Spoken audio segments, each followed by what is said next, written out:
เคยได้ยินตำนานน้ำตก7สาวน้อยไหมครับถ้าใครยังไม่เคยผมจะบอกว่าตำนานมันน่ากลัวกว่าที่คุณคิดครับแล้วก็มีคนเอาชุดมาถวายนะฮะนี่บางคนเข้าใจว่าเป็นช็อปนะครับไม่ใช่นะฮะอันนี้เขามาถวายนะครับเขามาไหว้นะเนี่ยชุดเต็มไปหมดเลยเห็นไหมแต่มันจะเป็นเรื่องจริงหรือเปล่าและตำนานเรื่องเล่าจะเป็นยังไงแต่นี่ก็ต้องบอกว่าที่นี่เป็นหนึ่งในน้ำตกที่มีชื่อเสียงที่สุดของจังหวัดที่มีชื่อว่าสระบุรีและอยู่ในอำเภอที่มีที่เที่ยวเยอะกว่าที่เราคิดไว้เยอะครับและที่นี่ไม่ใช่แค่ทางผ่านไปเขาใหญ่แต่มีที่เที่ยวอันซีนที่หลายคนเนี่ยยังไม่เคยไปแต่ว่านี่คือน้ำตกชั้นที่0เพราะว่าตรงที่ทุกคนไปเล่นปกติเขาจะนับเป็น1ครับตรงเนี้ยไม่ได้อยู่ใน1ใน7ชั้นนะครับของน้ำตกปกตินะฮะไม่ว่าจะเป็นล่องแก่งแบบนี้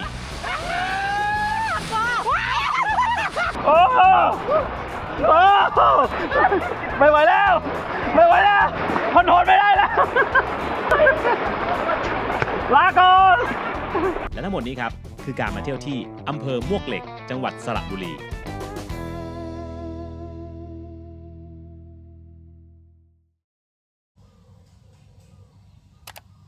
สวัสดีครับทุกคนนะตอนนี้อยู่สระบุรีนะครับจริงๆมาตั้งแต่เมื่อคืนแล้วขับรถมาเที่ยวนะอยู่ที่เดอะโซรีสอร์ทเป็นแบบอารมณ์ประมาณว่าเวลเนสรีสอร์ทแต่ว่าโลเคชั่นเขาสวยดีนะคือแบบเป็นภูเขาหินปูนอะไรเงี้ยอยู่ข้างหลังแต่เป้าหมายจริงๆครับเราจะกลับไปที่อำเภอมวกเหล็กกันนะมวกเหล็กนี่คือหนึ่งในอำเภอที่ผมชอบนะเพราะมันมีที่เที่ยวแบบธรรมชาติอะไรเงี้ยอยู่เต็มไปหมดเลยนี่ก็เลยเข้ามานอนที่นี่ก่อนคืนนึงฮะเดี๋ยวไปขึ้นรถกันแล้วก็นี่เจ้าหน้าที่ของทาง BYD สวัสดีจ้าเฮ้ยนั่งรอเอิร์ธนั่งรอแอร์เย็นเย็นใจและอังกอร์หลังจุเยอะนะฮะใส่ได้หลายอย่างมวกเหล็กอำเภอใกล้กรุงเทพในจังหวัดสระบุรีนะครับใช้เวลาขับรถแค่ประมาณ2ชั่วโมงเราก็จะมาลุยล่องแก่งมันๆนะครับได้พายเรือในน้ำตกนะฮะแล้วก็ได้เจอกับอ่างเก็บน้ำบรรยากาศที่เหมือนอยู่เมืองนอกแบบนี้และทริปนี้นะครับเราจะเดินทางกันด้วย BYD Sea Lion 5 DMI ครับคันนี้เลยนะขนของได้แบบจุใจนะครับที่นั่งด้านในเนี่ยกว้างขวางนะครับถ้าใครเป็นสายแคมป์นะครับบอกเลยอันนี้สะดวกมากนะเพราะว่าตัวรถเนี่ยจะมีระบบ V2L นะครับซึ่งเราสามารถดึงไฟจากรถเนี่ยมาใช้กับเครื่องใช้ไฟฟ้าได้เลยนะและพอพูดถึงการขับรถไฟฟ้าออกมาทริปแบบนี้นะครับถ้าใครอยากจะเปลี่ยนมาใช้รถไฟฟ้านะแต่อาจจะยังมีคำถามหรือว่าแอบกังวลว่าชีวิตมันจะยุ่งยากขึ้นไหมผมต้องบอกว่าคันนี้ครับจะทำให้คุณเนี่ยขับออกทริปได้อย่างมั่นใจและไร้กังวลแน่นอนเพราะว่าทาง BYD นะครับเขาใส่เทคโนโลยีตัวหนึ่งเข้ามาครับซึ่งเรียกว่า DMI ฮะและแคมเปญรอบนี้ครับของ BYD เนี่ยก็มีกิมมิคสนุกนะฮะคือเขาเนี่ยจับสลับตัวอักษรนะครับของระบบเนี่ย DMI ให้กลายเป็นคำว่า I am D นะครับแล้วถ้าถามว่าสไตล์ของพวกเราเนี่ยเป็นดีแบบไหนแน่นอนครับว่าก็ต้องเป็น am discoverer นะครับอยู่แล้วฮะเพราะว่าเราคือคนเนี่ยที่ชอบออกเดินทางไปค้นพบสิ่งใหม่ๆชอบขับรถไปเจอสถานที่ใหม่ๆอยู่ตลอดเวลาฮะเดี๋ยวเราจะขับรถไปลุยที่ใหม่ๆกันนะครับและเราจะมาเล่าให้ฟังด้วยนะครับว่าเทคโนโลยีนี้มันคืออะไรมีดียังไงและการขับ BYD Sea Lion 5 DMI นะครับคันนี้จะเป็นยังไง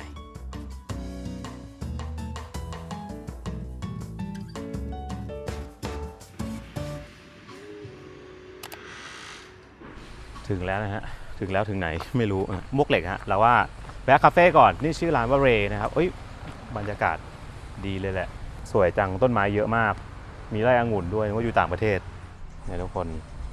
มีเป็นไม้มีเป็นบ้านแล้วเขาก็ผูกแบบไอ้กันแดดเนี่ยทำดีอ่ะวันนี้อากาศเย็นกว่าที่คิดฮะ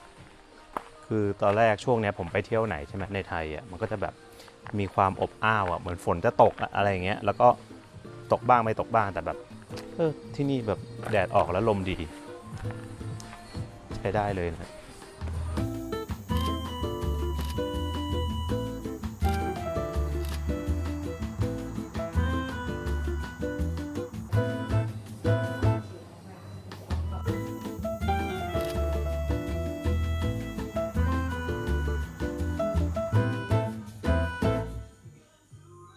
เรียบร้อยนะเดี๋ยวเราจะไปน้ำตกกันจริงๆน้ำตกนี้หลายคนรู้จักอยู่แล้วแหละมันคือน้ำตก7สาวน้อยนะแต่ว่าเขามีกิจกรรมบางอย่างที่เราเพิ่งรู้ว่าทำได้เหมือนกันเดี๋ยวเข้าไปก่อน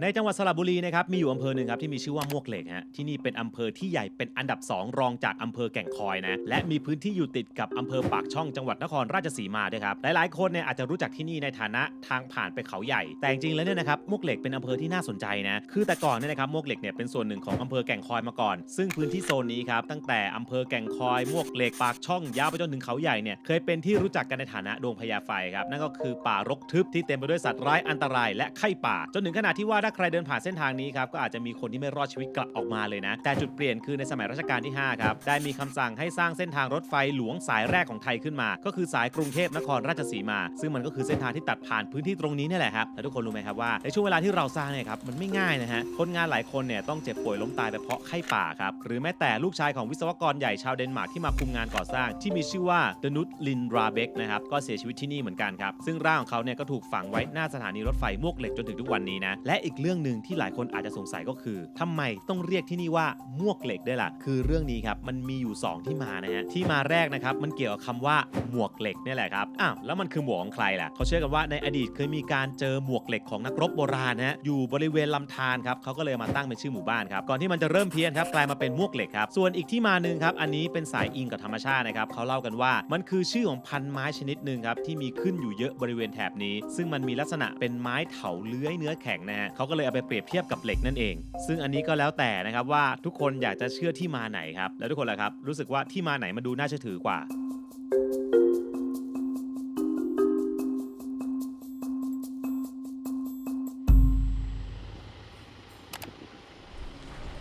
ถึงแล้ว7 สาวน้อยโอ้ยแดดแรงนะฮะจริงๆที่นี่มีตำนานนะฮะถ้าใครเคยไปอ่านไปฟังนะที่เขาเล่าว่าสมัยก่อนเนี่ยอะไรนะเคยมีเด็กผู้หญิง7 คนมาเล่นน้ำนะฮะแล้วก็เสียชีวิตประสบอุบัติเหตุอะไรเงี้ยก็เลยเรียกน้ำตก7 สาวน้อยซึ่งอันนั้นเป็นแค่ตำนานนะฮะที่เขาเล่าโดยปกติก็คงประมาณว่าแบบเหมือนเป็นกุศโลบายอ่ะให้เด็กไม่ไปเล่นโซนตรงน้ำตกมากกว่าอะไรเงี้ยแต่ในความเป็นจริงนะฮะน้ำตกมันมี7 ชั้นนะเดี๋ยวเข้าข้างในกั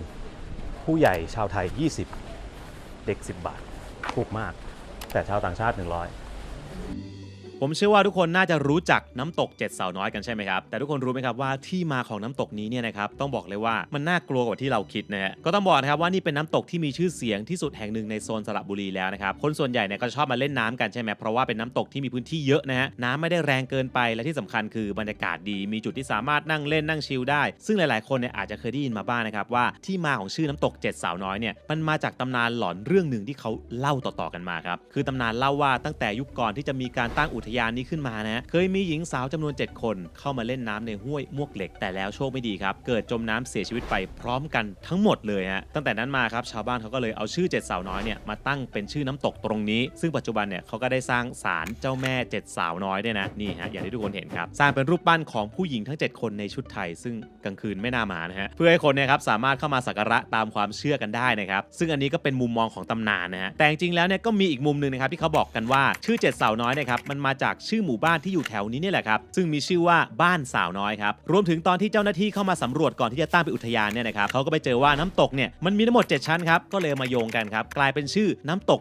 7 สาวน้อยนั่นเองฮะแล้วทุกคนล่ะครับคิดว่าจริงๆแล้วเนี่ยชื่อน้ำตกนี้มีที่มาจากไหนกันแน่จะเป็นเรื่องหลอนๆหรือว่าจะเป็นเรื่องของการผูกโยงกันระหว่างชาวน้ำตกกับหมู่บ้านใกล้ๆครั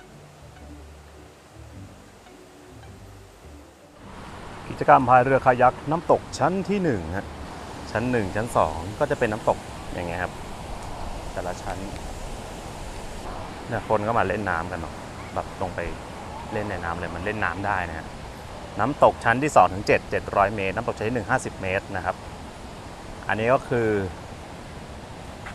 อน้ำตกนี้มันจะไม่ได้เป็นน้ำตกสูงๆนะมันจะเป็นน้ำตกราบๆแล้วก็แบบมีสเต็ปลงไปเนี่ยเราอยู่ตรงชั้นที่2ครับ1 2ไล่ลงไปเรื่อยๆจนถึงชั้น7มีที่พักมีอะไรก็เป็น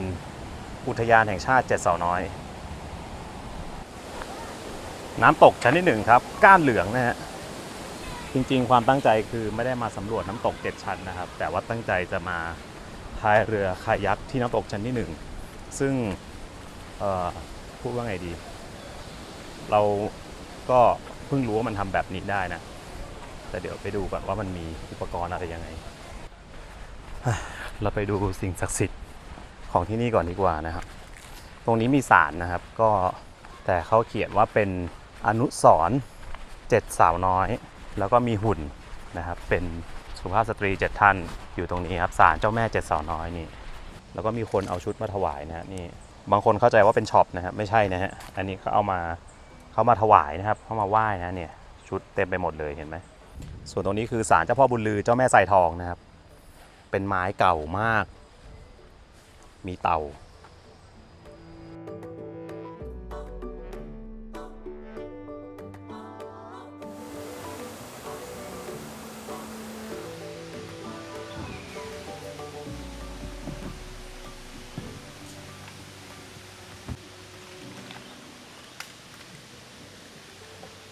และพวกเขาก็กำลังตกลงนะครับว่าใครจะอะไรยังไงนะฮะยังตกลงกันไม่ได้อังกอร์ลงเรือแล้วครับปึ๊บปั๊บเรือปั้มไม่จำนะครับแหมไม่หาเลยทีนี้ผมชอบนะสีชุดผมเยอะดิ เขาให้พายไปได้300 เมตรนะครับไปทางนู้นนะฮะต้นน้ำตกนะฮะแล้วก็พายกลับนะครับไม่ได้แบบพายทะลุลงน้ำตก7 ชั้นอะไรอย่างนั้นไม่ใช่นะเดี๋ยวลองพายไปดูว่ามีอะไรให้ดูกันนะฮะ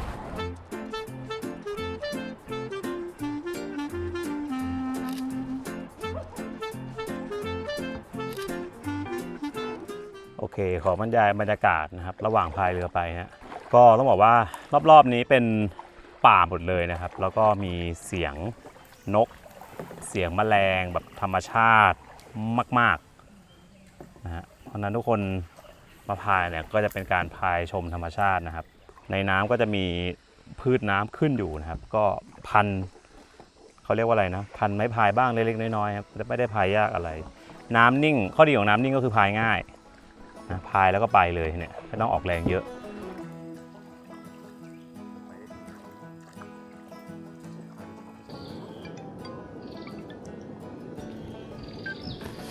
ข้างหน้าผมได้ยินเสียงน้ำตก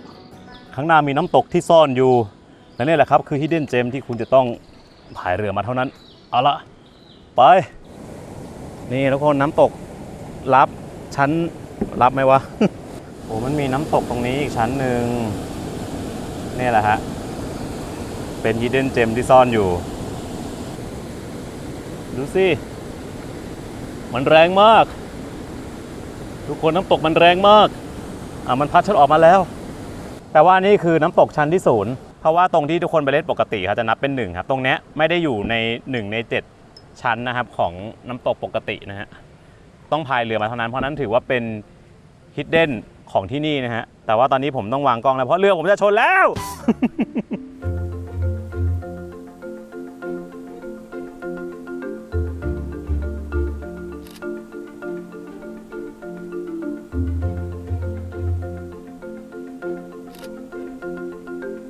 โอเคครับเดี๋ยวเราพายกลับกันนะครับนี่ก็คือเป้าหมายของการเช่าเรือนะครับลำละ100 บาทนะฮะแล้วก็จะได้พายมาดูน้ำตกอีกอันหนึ่งที่ไม่ได้รวมอยู่ใน7 ชั้นปกตินะฮะจริงๆใครมีเวลาว่างเนี่ยครับวัน2 วันเนาะผมว่าสระบุรีนี่แบบเป็นจังหวัดที่ถ้าใครที่อาศัยอยู่กรุงเทพนะครับมันขับรถ2 ชั่วโมงอ่ะมันไม่นานนะแป๊บเดียวแล้วก็จะได้เจอน้ำตกเจอป่าเจอสายน้ำอะไรอย่างเงี้ยเป็นอีกฟีลลิ่งหนึ่งนะฮะ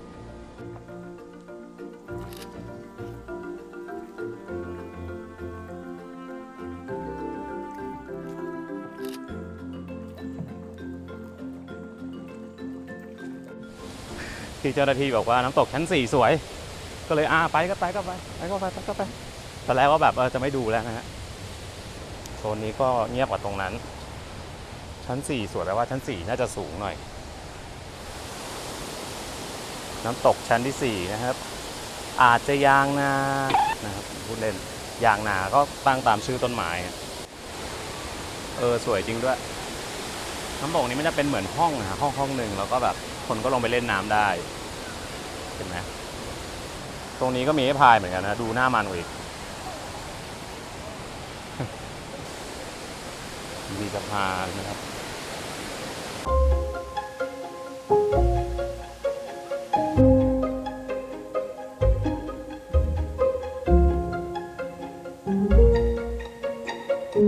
ต่อไปเราจะไปล่องแก่งภูเกาะนะครับไปแอดเวนเจอร์กันบ้างจริงๆมันมี ATV ด้วยแต่ว่าเราล่องแก่งเอาเนี่ยน่ะเห่าอะไรอ่ะเสียงดังเลยทีเดียวเชียว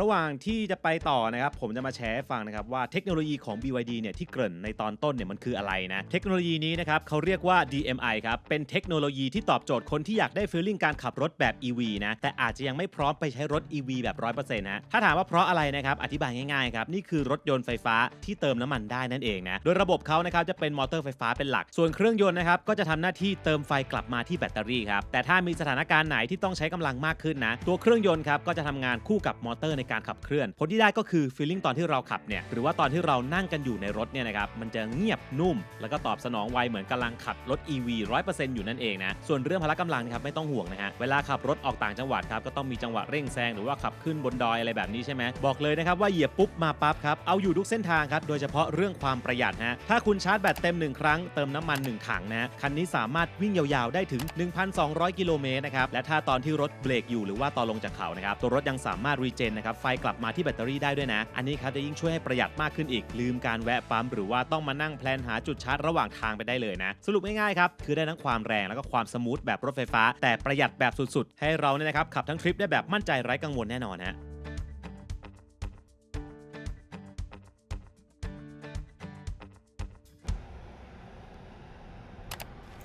นี่มันอะไรครับเนี่ยเสื้อทีมเสื้อทีม เพื่ออะไร เขาจะได้รู้ว่าเราเป็นทีมงานกัน เหรอ เลิศเลยแหละทำไมนะทำไมใส่เหมือนกันนะ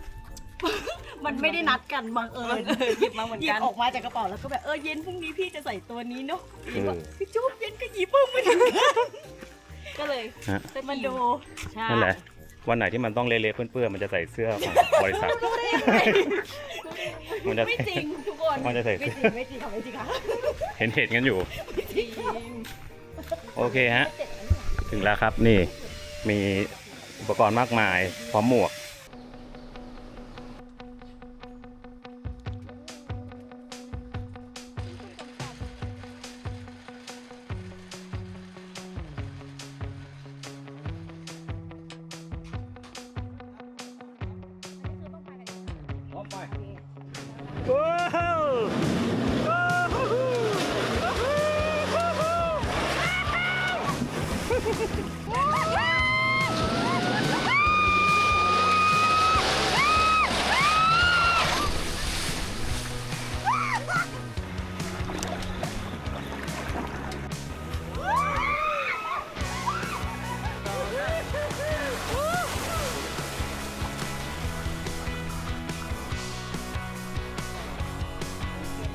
ตอนนี้ครับบรรยากาศก็คือ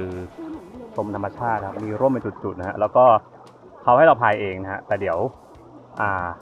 เขาก็จะมีทีมสตาฟไปด้วยนะครับซึ่งสตาฟก็จะคอยมาดูให้ว่าแบบถึงจุดไหนแล้วสตาฟพายเรือแยกอีกลำหนึ่งนะครับก็คือเดี๋ยวถ้าถึงจุดจะต้องลงหรืออะไรก็เขาน่าจะให้เรารอมันคือคนข้างหลังจะเป็นคนคอนโทรลทิศทางนะครับเพราะฉะนั้นเวลามันเบี้ยวมันต้องบอกคนข้างหลัง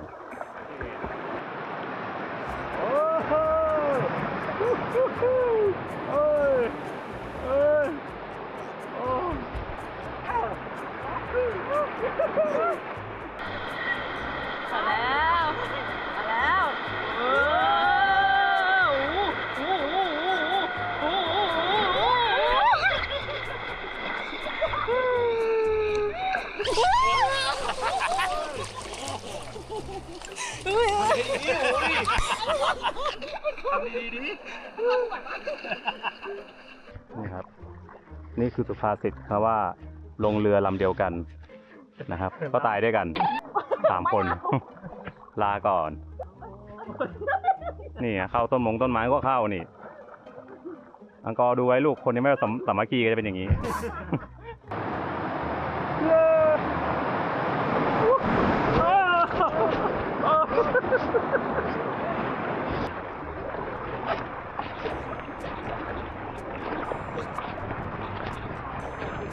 ก็ดูไว้ลูกคนที่ไม่สามัคคีก็จะเป็นอย่างนี้เข้าบ้านกันแล้ว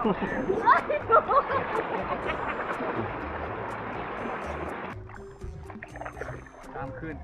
ฮะสู้เขานี่แหละงานคืองานไป นี่ เฮ้ย นี่ไงสมแล้วที่เป็นเด็กใต้ แข็งแรง โอ้โหหนทางข้างหน้า อีกแล้วเหรอท่าน โอ้ไม่โอ้เข้าไปแล้ว เราต้องเข้าบล็อกดีๆมันจะได้ไหลลื่นแบบเขาโ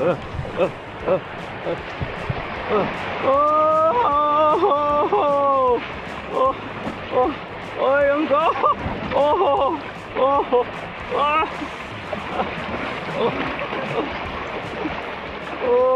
มีป้ายโฆษณาอยู่ตรงนี้ด้วยก็คือใครพายมาก็จะเห็นนะฮะนี่คือสิ่งน่าสนใจ Uncle Camp Homestay Camping ริมทานน้ำตกน่าสนใจดีครับอยู่ตรงนี้เลยนะฮะใครสนใจก็มาลองดูได้ครับช่วงนี้น้ำมันจะไม่ใสเนาะเพราะว่ามันเป็นหน้าฝนน้ำน่าจะแบบขุ่นๆหน่อยจริงๆสระบุรีมันจะมีช่วงที่แบบน้ำแบบใสสวยเลยก็มีนะฮะก็ต้องเลือกฤดูเอาแต่ว่าช่วงนี้น้ำจะเยอะแน่ๆเพราะว่าฝนเยอะฝนตกโอ้โหสูงอยู่ในด้วย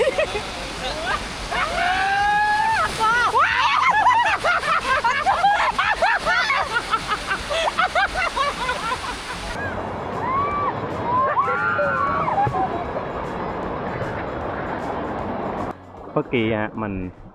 ทิ่มลงเกือบ90นะเอาในความเป็นจริงแล้วน้ำตกมันชึกนิดนึงแต่ว่าอาจจะเอียงนะเพราะว่าเรือมันยาวใช่ไหมแต่แบบโหดอยู่เมื่อกี้โหดเลยโอ้โหโอ้โห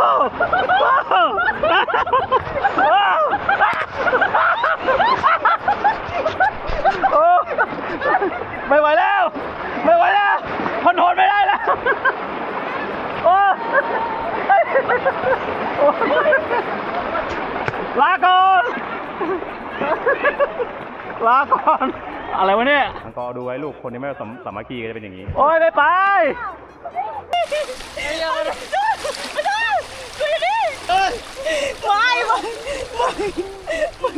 พูดเป็นผู้อยู่นี่ก็เป็นผู้ประสบภัยเฉย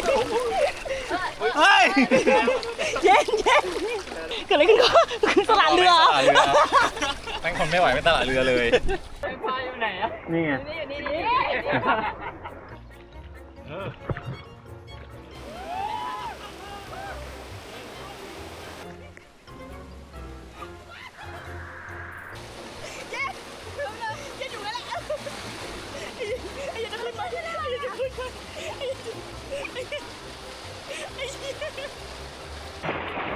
ถึงแล้ว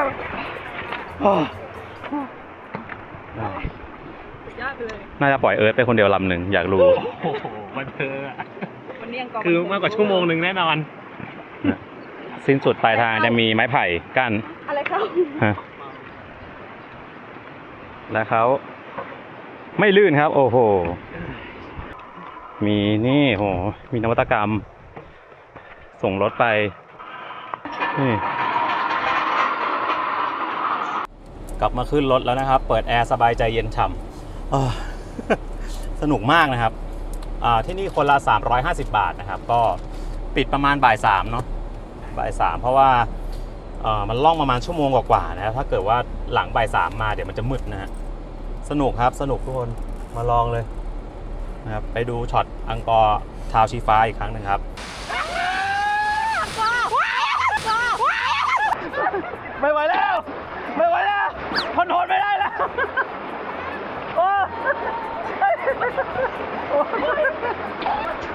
ลาก่อนนั่นแหละฮะนี่ความสนุกที่คุณจะได้รับโอเคเราจะไปที่สุดท้ายครับหนึ่งในถนนที่สวยมากๆนะครับเส้นทางขับรถที่เรียกได้ว่าถ้าใครมีรถเนี่ยอยากให้มาขับเล่นกันก็คือตรงอ่างเก็บน้ำมวกเหล็กนะครับตรงนั้นเนี่ยผมมาหลายรอบแล้วนะนี่รอบที่เท่าไหร่แล้วก็ไม่รู้ครับแต่ว่าก็ยังชอบอยู่ดีเนาะช่วงแบบเริ่มแดดร่มอะไรอย่างเงี้ยไปกัน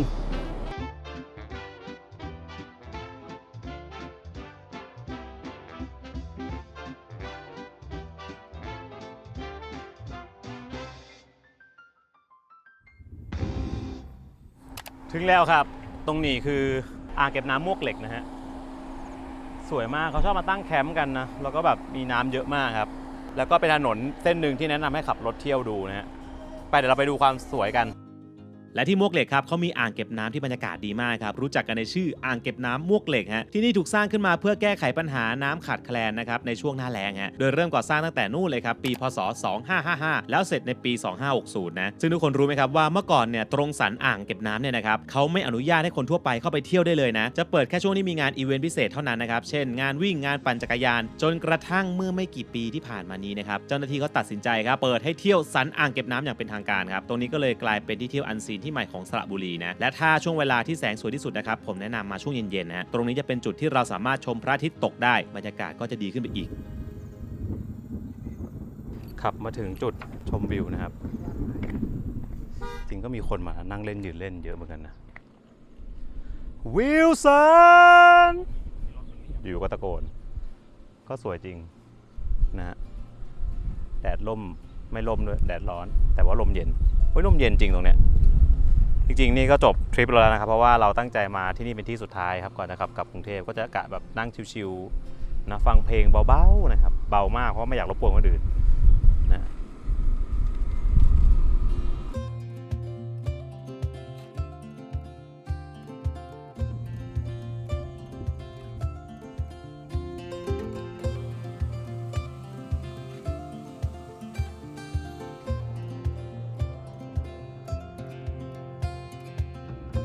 และอย่างที่ทุกคนเห็นในทริปนี้นะครับเราเดินทางกันด้วย BYD Sea Lion Fight DMI คันนี้ฟีลลิ่งตอนขับครับคือมันได้ทั้งความเงียบขับนุ่มขับสนุกเร่งแซงได้ทันใจฮะและที่ประทับใจครับคือเรื่องความประหยัดฮะจะขับใกล้ๆในเมืองครับหรือว่าขับไกลๆก็คุ้มฮะอย่างเราเนี่ยขับมาเที่ยวสระบุรี2 วัน 1 คืนไม่ต้องแวะเติมหรือว่าชาร์จนะฮะแค่มีคันนี้ก็ทำให้เราเนี่ยเดินทางไปเจอสถานที่ใหม่ๆได้แล้วครับนี่แหละครับความเป็น MD Discoverer ของเราและเทคโนโลยีนะครับ DMI ไม่ได้มีแค่ BYD Sea Lion Fight DMI เท่านั้นนะแต่ยังมี BYD Seal Fight DMI และ BYD Sea Lion 6 DMI ด้วยฮะใครที่สนใจนะครับหรือว่าอยากลองเทสต์ไดฟ์ของจริงสามารถไปที่โชว์รูมของ BYD ได้ทั่วประเทศเลยนะฮะโอเคครับเดี๋ยวเราจะขับกลับกรุงเทพกันนะครับใครชอบคลิปนี้อย่าลืมฝากกดไลค์กดแชร์กด Subscribe ให้กับพวกเราด้วยหรือถ้าใครครับอยากสนับสนุนเรากับทีมครับสมัครเป็นเมมเบอร์กันได้ครับวันนี้ลาไปก่อนครับสวัสดีครับ